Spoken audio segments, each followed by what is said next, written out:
Every week, Hillsdale College President Larry Arnn joins Hugh Hewitt to discuss great books, great men, and great ideas. This is Hillsdale Dialogues, part of the Hillsdale College Podcast Network. More episodes at podcast.hillsdale.edu or wherever you find your audio.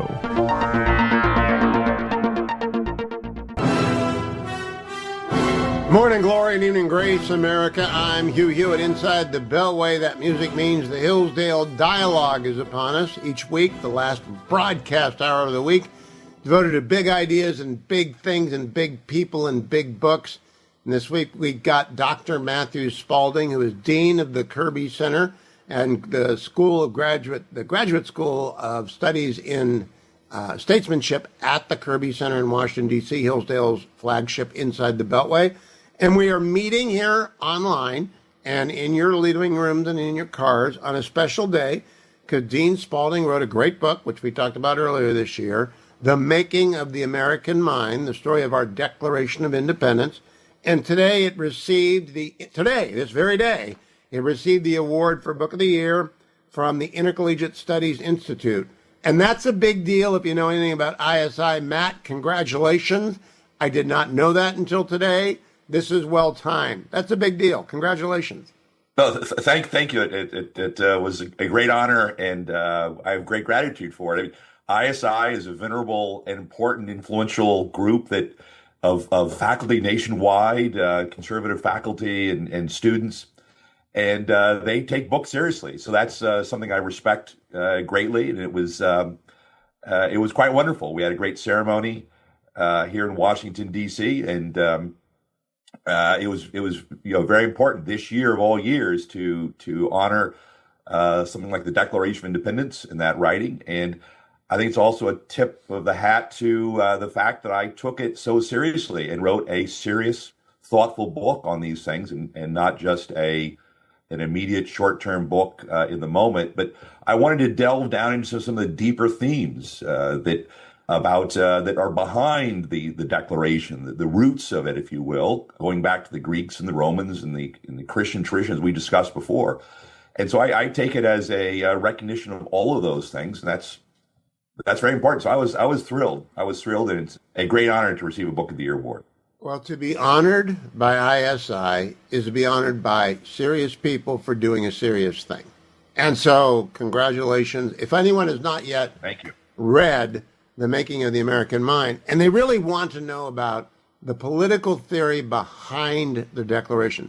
Justice Gorsuch has a book coming out Monday for kids about the courage that required to, take the risk and put your life, liberty, and honor on the line. But the ideas and the thinkings that gave those signers the courage to put pen to paper and to vote yes for freedom, that's a different thing entirely. That's an intellectual history, and that's what Dean Spalding did in The Making of the American Mind. I want to recommend that to you. Now, I started off by asking Matt a very simple question, which he answered very simply, and I want to talk about it. Why did the American Revolution end up at such a different place than the French Revolution? We ended up with a republic of liberty that governs itself by and large. It's at risk at sometimes, but it's governed itself by and large for 250 years. They ended up with chaos and the terror. Why is that, Matt Spalding? Well, I think it goes back to all those long and deep roots that we've talked about previously. We refer to the American Revolution, the French Revolution, as if they were very similar things, but the idea of modern revolutions, because the French Revolution is connected to the Russian Revolution, the Chinese Revolution, the Cuban Revolution, and all modern revolutions, is a very different thing than what the Americans did.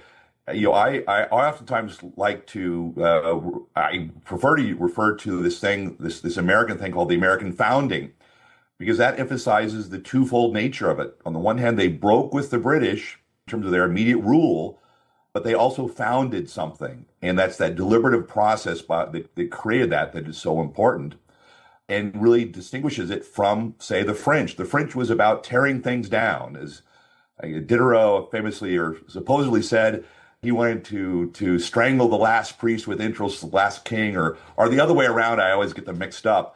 But that's the French Revolution. The American Revolution was a break in the immediate sense, but they reached back into a deeper, longer tradition that really predated them and predated England, for that matter, to find the roots of those British liberties in the very laws of nature and nature's God, as it says in the Declaration. And they appealed back to those things. So I like to say the Americans were radical in the sense that they went down to the roots, their principles, and they found them there, and they built their regime on that. The French, there were moderns in the sense that they just wanted to destroy the ancien regime. And they early on, they had some thoughts about what might happen. Some Lafayette and some others were involved in it, but it quickly became chaotic. They started turning on themselves, and they had the guillotine, and they started having a reign of terror.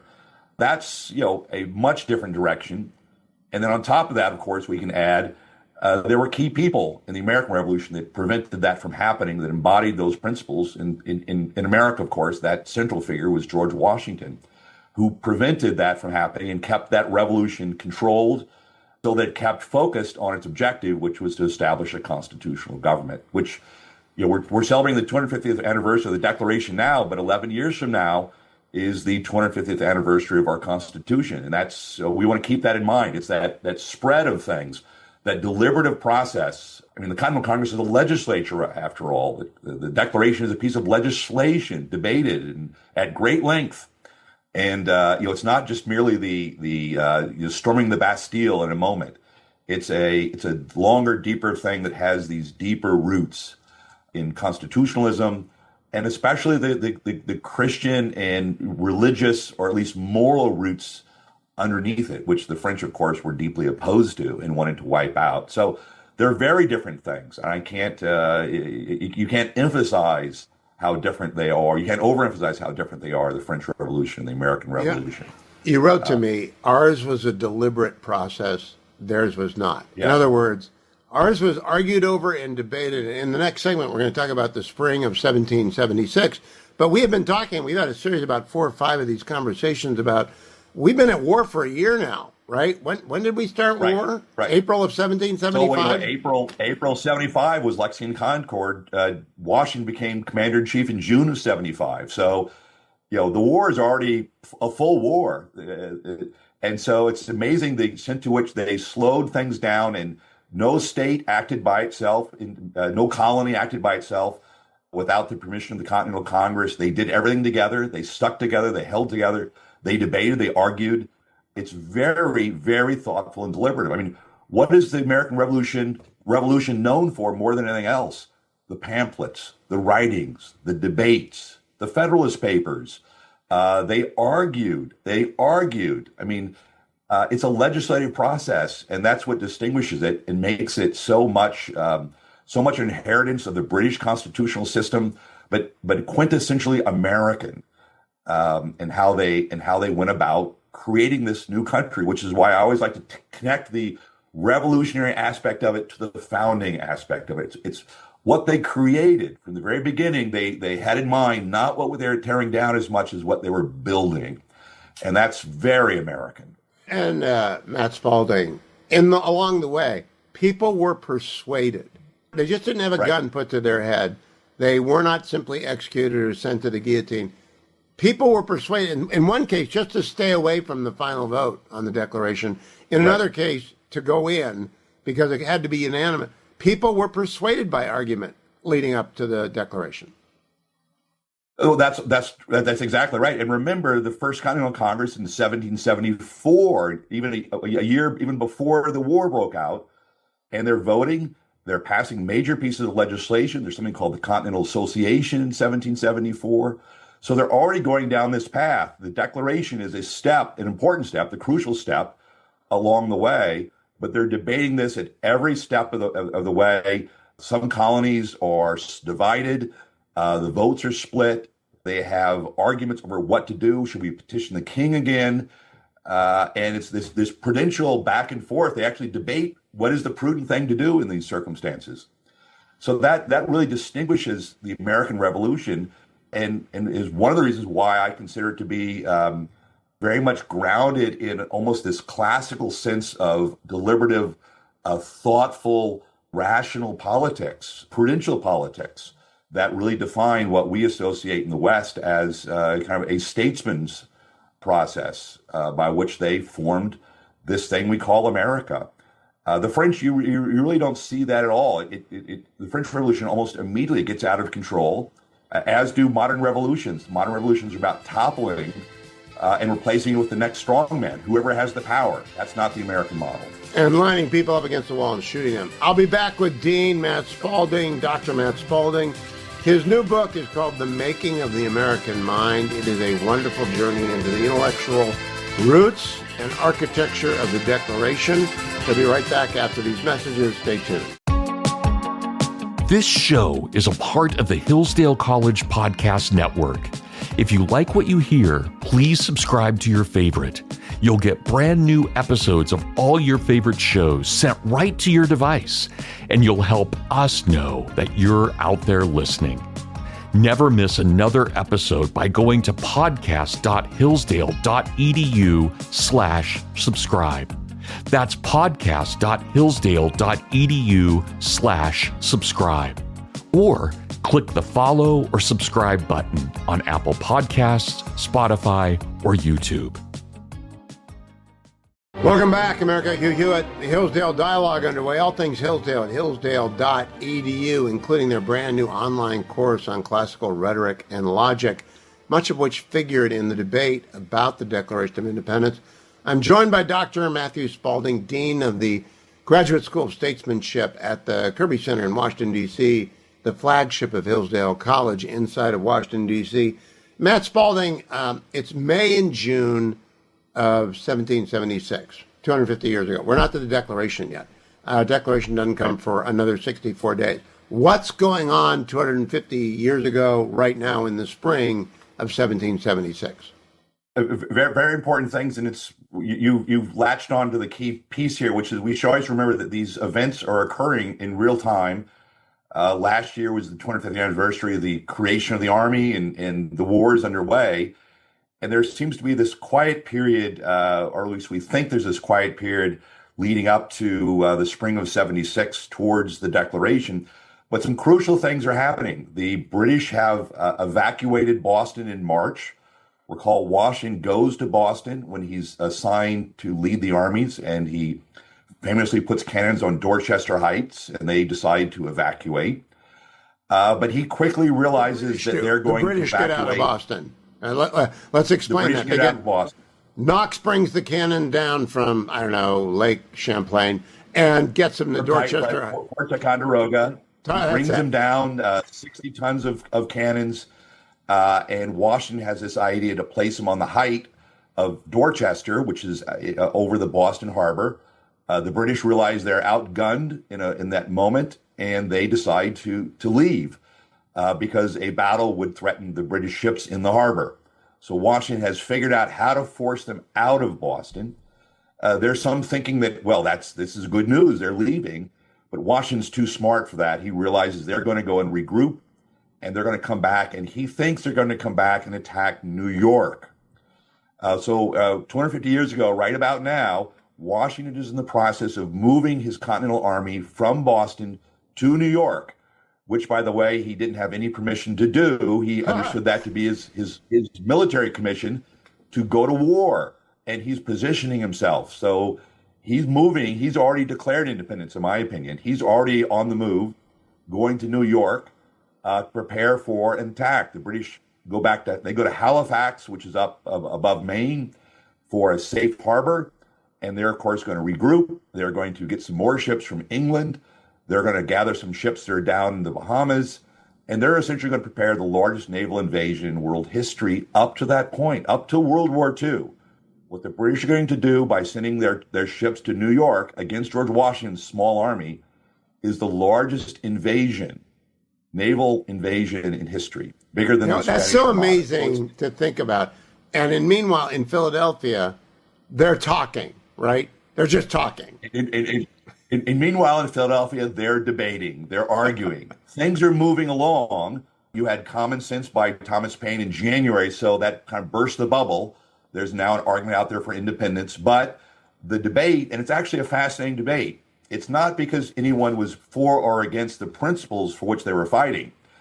John Dickinson famously was a quote-unquote moderate, but he wasn't against the principle of it, but the debate they're having is one over prudence. It's not the right time to do it. Indeed, John Adams, initially thinks that the timing isn't right either. We should first create the states, then we should form a confederation, then we should get a foreign alliance, then we should declare independence.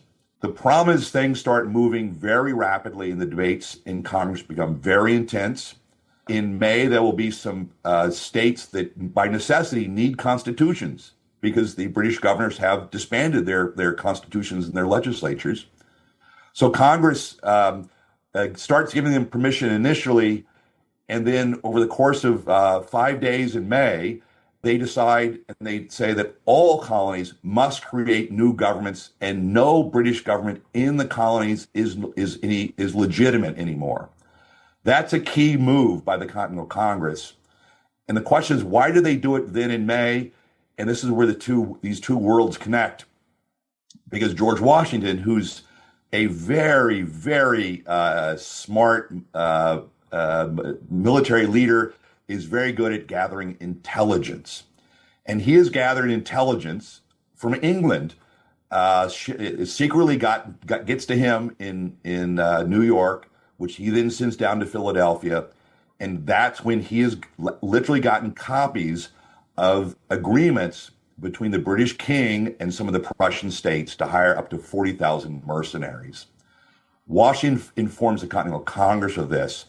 And that's the tripwire, if you will. The debate now intensifies very quickly over a matter of days, because now it's clear that their petitions to the king have failed and we're likely going to go to war. So, Matt, what I love about what you do, what I love about the way we're doing this with you over the course of a year is in most Americans' mind, Lexington and Concord is followed by the Declaration of Independence, and then we win. Right. And in exactly.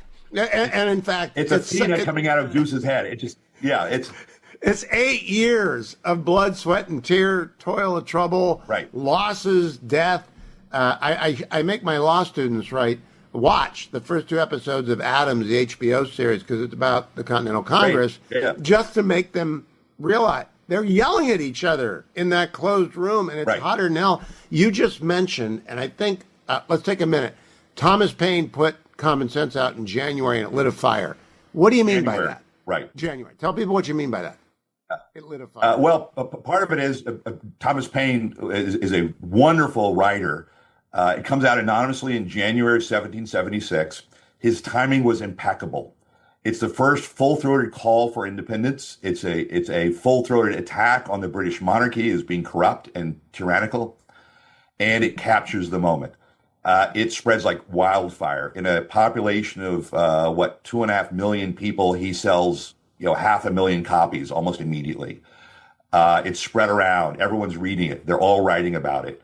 Washington, Jefferson, all the members of the Continental Congress have it at hand. So it is stirred up. He's what we today would call an influencer of great magnitude. So that's opened the door.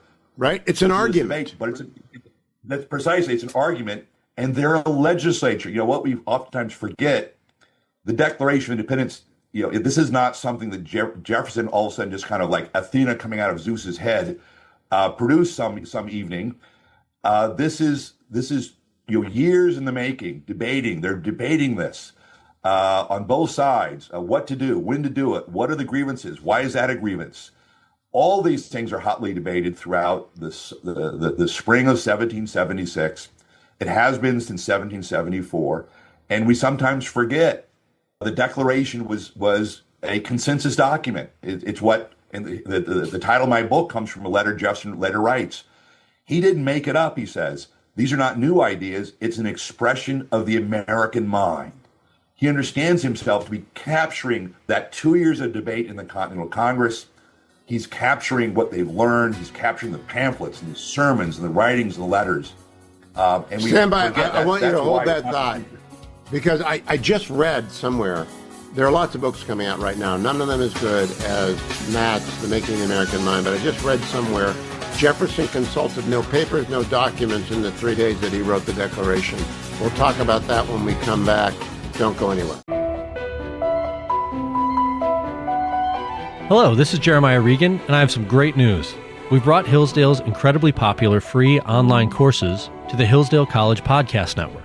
The Hillsdale College Online Courses Podcast brings you our online courses in their entirety, with courses ranging from ancient history and biblical epics to foundational political principles and the future of American citizenship. Follow the Hillsdale College Online Courses Podcast to hear new episodes every week with additional commentary and insights from our team. Go to podcast.hillsdale.edu to learn more. That's podcast.hillsdale.edu. Welcome back, America. I'm Hugh Hewitt. The Hillsdale Dialogue is underway, the last broadcast hour of every week, sponsored by Hillsdale College. Usually Dr. Larry Arnn is here, but this week Dr. Matthew Spalding is with us. Dean Spalding is Dean of the Graduate School of Statesmanship, headquartered at the Kirby Center in downtown D.C., and very few people know as much as Matt Spalding does about the founding, and we're very pleased at this period of time to have him. We have 3 segments left. I'm going to save Caesar Rodney for segment 5, Matt, for our last segment. In this segment and the next one, I want you to take your time and tell us what we need to know about May to July 4th, because Jefferson's involved. Everyone knows Adams says you write it. We got to figure out why they waited till August 2nd to sign it. In Ohio, we're having a big party at Put-in Bay on August 2nd to celebrate the signing. But walk us through those 3 critical months. Well, you're right in calling them critical, and the fact that we got to the Declaration turns out to be actually quite a close call. The Continental Congress is divided. They have been writing petitions to the king. The majority vote, the majority consensus of the Continental Congress is to try to figure out how to cut a deal and get out of this problem. That majority is led by John Dickinson of Pennsylvania. Dickinson is a brilliant theorist and thoughtful man, and agreed with the principles of the founding. He becomes a crucial figure in the Constitutional Convention, but he's very nervous about what this might mean. He doesn't want to go to war with England. He doesn't want to break with England. When they originally start moving down this road, he gets increasingly concerned.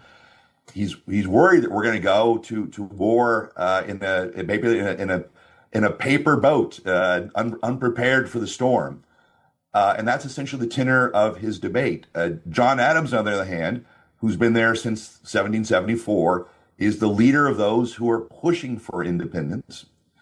John Adams initially was not quite sure this was the right time either. I mentioned earlier that there was a sense in which he wanted to follow a certain chronology of things. Well, let's create constitutions first, let's just confederate, and eventually we'll come to independence. But this is a great example, I think one of the best examples historically of a legislature. Remember, the Declaration is a piece of legislation. It's the culmination of debates that then gets enunciated in this drafting process. But it's a great example of when a legislature is dealing with an issue and they have to accommodate and move rapidly because of changing circumstances. Washington is in New York, and he's been telling them constantly about what's going on. They're sending mercenaries. And as you get closer to the dates later in May and June, the Continental Congress calls Washington from the front of the war. He leaves New York, he leaves his command, and he goes to Philadelphia, and he has a series of secret meetings with the Continental Congress. There's a committee of the Continental Congress. Here's an interesting little tidbit. The committee is headed up by John Adams and Richard Henry Lee, dear friend, close friend, fellow Virginian of George Washington. And Washington reports on what is going on, the Hessians, preparations. They've got intelligence about the British in Halifax. And once that gets moving a little bit later, he's going to be reporting to them almost daily about sightings of British ships moving out of Halifax, heading south. So all these things are coming together. Washington goes down in May of 1776, and he tells the Continental Congress, that committee in secret, we need a declaration. We need a declaration as bright as the meridian sun, he says. And so you can just imagine him. We're going to war, and the time is now. Adams realizes that his chronology he might have preferred under other circumstances has been thrown off. Necessity calls for an adjustment very quickly. And so he and Dickinson are debating and arguing this whole time through, and Adams takes the lead. Jefferson later describes Addison as the great colossus on the floor. Many of his greatest speeches in the Continental Congress aren't recorded verbatim, but all the reports is that he was eloquent and powerful, and people would sit for hours to listen to him make his arguments. And so over the course of this time, by the time you get to June 7th, which is when Richard Henry Lee, remember Washington's friend, just after Washington leaves Philadelphia, he's been instructed by the Virginia Convention, which is their rump legislature, to introduce a motion for independence, which he does on June 7th. But they immediately realize that we've got to wait. We're not ready. It's not ripe. The instructions are not there. We got to debate more. More coming up about that June 7th to July 4th critical piece right after the break. Dean Spalding will be right back during the break. Order his book at Amazon, The Making of the American Mind. Spalding, Spalding. Go look it up at Amazon. I'll be right back. Welcome back, America. I'm Hugh Hewitt. The Hillsdale Dialogue underway. All things Hillsdale at hillsdale.edu. Great online courses for free. Sign up for Imprimis for free. All of the Hillsdale Dialogues are found at hughforhillsdale.com. And you can just Google Hugh Hewitt, Matt Spalding, Making of the American Mind. If you want my in-depth book interview of Matt Spalding, who's my guest, Dean Spalding, of course, helms the Graduate School of Statesmanship at Hillsdale. Matt, we've got about 8 minutes for you to get us from June 7th to July 4th. What happened? Well, so they introduced the motion on June 7th. The motion has three parts. One part is to confederate, to create a confederation. So that creates a committee, which eventually leads to the Articles of Confederation. To start forming alliances, which eventually will lead to the French Alliance, and to form and to draft a declaration and a motion for declaration, and they then create a committee to consider creating a draft if necessary, and that committee then starts its work. On June 11th, they are formed, and by June 28th, they will produce a draft of a declaration. That committee is working all this time, is made up of Ben Franklin, who's at this point has gout, is not as actively involved, John Adams, of course, of Massachusetts, and Thomas Jefferson of Virginia, Robert Livingston of New York, and Roger Sherman of Connecticut. Sherman is very much in favor of independence. Livingston of New York, not so much. So it comes down to who's going to write it. It's going to be either Adams or Jefferson. And there's a famous letter that Adams writes to about describing the whole series of discussions. And Adams says to Jefferson, "You should write it. You're from Virginia. I'm from Massachusetts. I'm obnoxious. Everyone knows my opinion. I'm too much of an advocate, so it won't be warmly received." And Adams says, your pen is much more powerful. You're a wonderful writer. You should write it. So he does. And Jefferson takes the pen. They have some meetings. There's some instructions. From what we can tell, they outline it in their meetings. They send Jefferson back with those notes. He then pens drafts, and their drafts back and forth to the committee. Those committee, it's edited, even in that early process, from what we can tell. It goes through several drafts before it goes to the Continental Congress. So that's going on. But in the meantime, the Congress decides we're not ready to debate this. Indeed, most of the colonies at this point have received no instructions. Pennsylvania is very much opposed. New York is divided. And so they postpone the vote. And they're going to debate until July 1st. And they're going to come back and take their first vote. That first debate on the formal resolution is by the Committee of the Whole. If you know parliamentary procedure, you got to vote twice. The Committee of the Whole's got to vote, and then it goes to the Congress itself, which has to vote.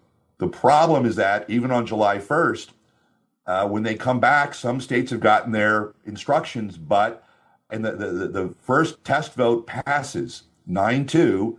But what that means is that 2 states are opposed, and 2 states are not voting. And the problem is New York had no instructions, so it was not involved. Delaware is divided, so they lost their vote. Pennsylvania votes against it, but so does South Carolina, which is a key state. And so that means over a third of your delegates are opposed to declaring independence. This is a crisis. And they immediately vote to adjourn on July 1st, and they'll think about it again tomorrow. And that is what leads us to the famous shifts in those votes. The next morning, John Dickinson, to his great credit, he's a patriot, even though he thinks it's not the right thing to do right now for prudential reasons. John Dickinson doesn't go to Congress that morning. He and Robert Morris leave, which means the majority in Pennsylvania delegation changes. Pennsylvania is yes. South Carolina, probably because they had received information that there are British ships off the harbor of Charleston, South Carolina. South Carolina changes its vote. The next morning, they vote yes. New York doesn't have its instructions. They'll come back in a few days and vote yes. But the key delegation becomes Delaware. Delaware has 3 delegates. Only 2 were present on July 1st. They're divided 1 for, 1 against. So on the night of July 1st, Thomas Keene, one of the pro delegate, sends for Caesar Rodney. Caesar Rodney is home in Delaware working with the militia, and he rides 70, 80 miles at night in a storm. It's a famous, great story. And he arrives the morning of July 2nd, literally in his raincoat and his boots, and they immediately take the vote on the spot. Can we pause on that, Matt? Yeah. 80 miles on horseback in a storm. It's not an easy thing to do. It's Caesar Rodney is a hero. We're going to come back to him in the next segment, but he's a hero because he knows on his vote, on his presence, rides the Declaration. On the Declaration rides momentum. That a good way to put it? Right. That's right. Now, very much so. Now, remember, so July 2nd is a vote for independence. Crucial. We always think about one vote. It's actually 2 votes. They vote for independence on July 2nd. They don't pass the declaration until 2 days later on July 4th. Only after they vote for independence on July 2nd do they formally take up the declaration and then spend 2 days debating and editing that. So July 2nd is the vote, shall we declare independence? And that, Caesar Rodney is the key, and the Dickinson not voting that day is key. South Carolina changing its vote is key. It really is, it goes down to the very, very moment, and it's close, and it changes overnight. And so it's just an amazing, dynamic, exciting story. And we sometimes forget that. Why did they wait a month to sign it? We got 1 minute to the break. Why did they wait until August the 2nd to actually line up and sign it? That was more because of they had to wait for New York to formally get its instructions, and they wanted to be unanimous. So they wait till then, and then when's the next time they're all together? So they on July 4th, they do issue the declaration with John Hancock's name on it, but they wait and sign in August. It's even after that. It's not till later in the year that they actually issue publicly a declaration with their names on it. So it's part of the dynamics of warfare. They're trying to move rapidly, but they're also trying to prevent themselves from being killed. And keep their families safe. When we come back, a final 3 minutes on Caesar Rodney, because he deserves it, and Matt Spalding's been working on that. So stay tuned for a little bit of dessert to today's Hillsdale Dialogue.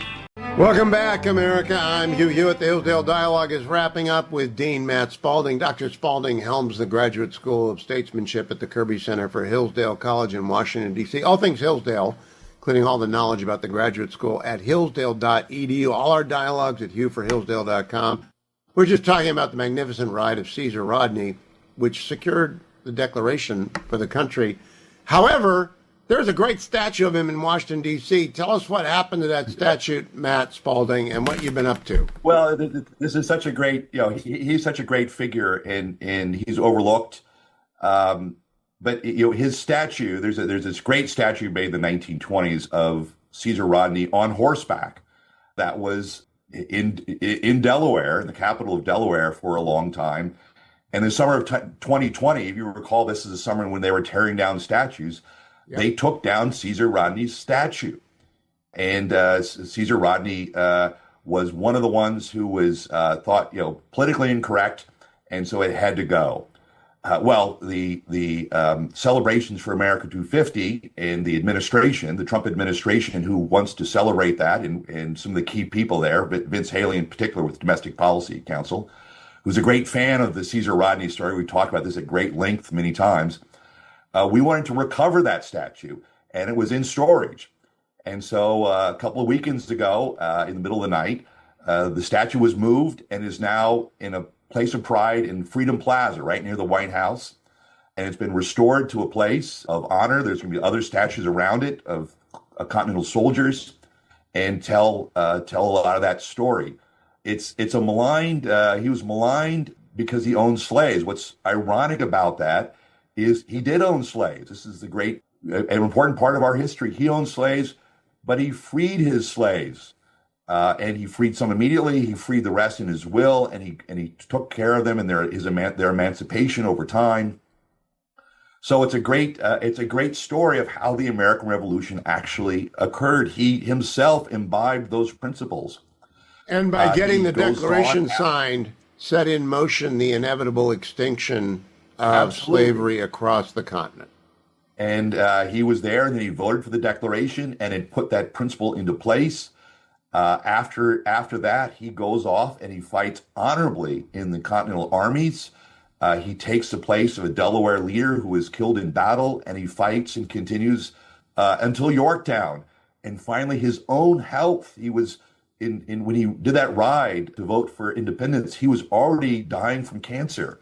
He's ill, and he survives long enough to get to Yorktown. And after that, he essentially he goes on. He's a member of Congress under the Articles of Confederation, but dies soon thereafter. He gives his life to this country. He's a great noble character, and it's a great story, and it should be honored, and he should be honored, which he is now, because his statue has now been reclaimed and put up in Washington, D.C.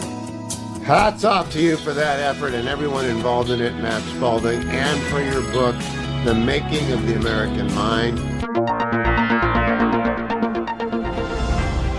Thanks for listening to the Hillsdale Dialogues, part of the Hillsdale College Podcast Network. More episodes at podcast.hillsdale.edu or wherever you find your audio. For more information about Hillsdale College, head to hillsdale.edu.